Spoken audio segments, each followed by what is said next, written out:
أهلا بيكم، يلا بينا نتعلم كلمات جديدة.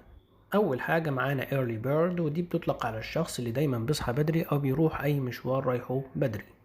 تاني حاجة معانا اللي هي night owl، ودي بتطلق على الشخص اللي دايما بيسهر أو بينام متأخر.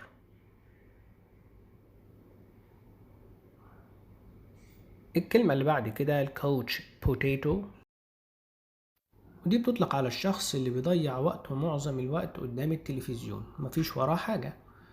أما تشاتر بوكس ده بقى الشخص اللي بيقعد يتكلم كتير جدا ومش حابب حد يتكلم غيره. أما الداي دريمر فده بقى الشخص اللي دايما بيركز بعيد عن الحاضر بتاعه. أما اللي بعد كده worry wart. أما الوري وارت ده الشخص اللي دايما قلقان عمال على بطال من أي حاجة. أما النيرد أو الكلمة دي بنقولها على الشخص المهووس وبيذاكر كتير جدا ولكنه بيفتقد إلى المهارات الاجتماعية. أما البيزي بادي فده بقى الشخص اللي بيحشر نفسه في كل حاجة، عاوز يعرف كل حاجة عن أي حاجة.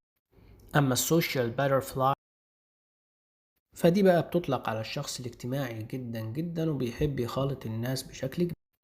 لو حابب اننا نكمل المحتوى بالشكل ده ما تنساش تعمل لايك وشير وسبسكريبشن لو انت بتشاهدنا من على اليوتيوب، ولايك وشير وكومنت لو انت بتشاهدنا من على الفيسبوك. باي باي.